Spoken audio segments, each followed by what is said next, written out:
সবাইকে মৃত্যুঞ্জয় লোহার ব্লগে স্বাগত। আজকে একটি পরিবেশ সংক্রান্ত ব্লগ নিয়ে হাজির হয়েছি। দেখছেন আমার পিছনে রয়েছে একটা আর্টেজিও কূপ, অনেকে এটাকে অটোফ্লো বা প্রস্রবণ বলে থাকেন। তো এটা শীতল জলের প্রস্রবণ। বিগত 10 থেকে 12 বছর আগে টিউবওয়েল নির্মাণকারী সংস্থা এখানে টিউবওয়েল নির্মাণের সময় দেখেন যে এখানে অটোমেটিক জল বের হচ্ছে। তো সেই সময় তারা সিদ্ধান্ত নেন এখানে টিউবওয়েল না বানিয়ে এ ধরনের একটা কূপ নির্মাণ করার, এবং তখন থেকেই এখানে অবিরাম জল বেরিয়ে আসছে সেই মাটির তলা থেকে। তো সারা বছর এভাবে জল বের হয়। তো এটা রয়েছে যেখানে, সেটা হচ্ছে বীরভূম জেলার রাজনগর ব্লকের কাঁটাশোলা গ্রামের সন্নিকটে।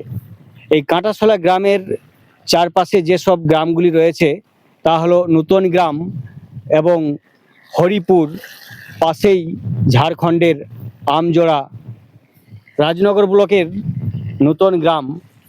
এইসব গ্রামের মধ্যস্থলে এই আর্টেজিও কূপটি রয়েছে।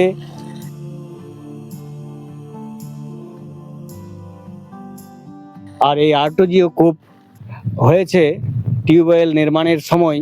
আর টিউবওয়েলটি ফাঁকা জায়গায় কেন নির্মাণ করা হয়েছে তা হচ্ছে, পাশে রয়েছে গোসাই থান। গোসাই থান বা ব্রহ্মদত্তির থান। এই কাঁটাশোলা গ্রামের দেবতা গোসাই বাবা বা ব্রহ্মদত্তি। প্রতি বছর পয়লা মাঘ এখানে সাড়ম্বরে পালিত হয় এই বাবার পুজো এবং উৎসব। দেখছেন এই গোসাই বাবার থানের পাশেই রয়েছে একটা মুক্ত মঞ্চ এবং তার পাশেই একটা সাংস্কৃতিক মঞ্চ, যেটা সরকারিভাবে নির্মিত হয়েছে। গ্রামের যে 16 আনা, সেই 16 আনা থেকে এখানে চেষ্টা করা হয়েছিল গোসাই বাবার মন্দির নির্মাণের, কিন্তু বাবা স্বপ্নাদেশ দেয় যে তিনি খোলা আকাশের নিচেই থাকতে চান, তাই এখানে কোনো মন্দির তৈরি করা হয়নি। এখানে বাবা খুব জাগ্রত বলে গ্রামবাসীরা মনে করেন, তাই এখানে আসতে হলে সূচি বস্ত্রে আসতে হয়, জুতো চপ্পল খুলে এই বাবার থানের প্রাঙ্গণে প্রবেশ করতে হয়। রয়েছে এই বাবাকে কেন্দ্র করে অনেক লোককথা। জানা যায় আজ থেকে প্রায় 50-60 বছর আগে এক সাধক এখানে এসেছিলেন এবং তিনি এখানে থাকতেন। পরবর্তীতে তিনি এখান থেকে চলে যান অজ্ঞাত কারণে।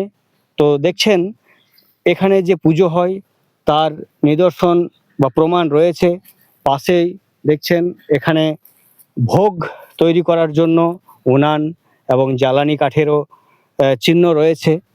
তো প্রতি মঙ্গল এবং শনিবারও পূজা হয় বলে জানা গেছে।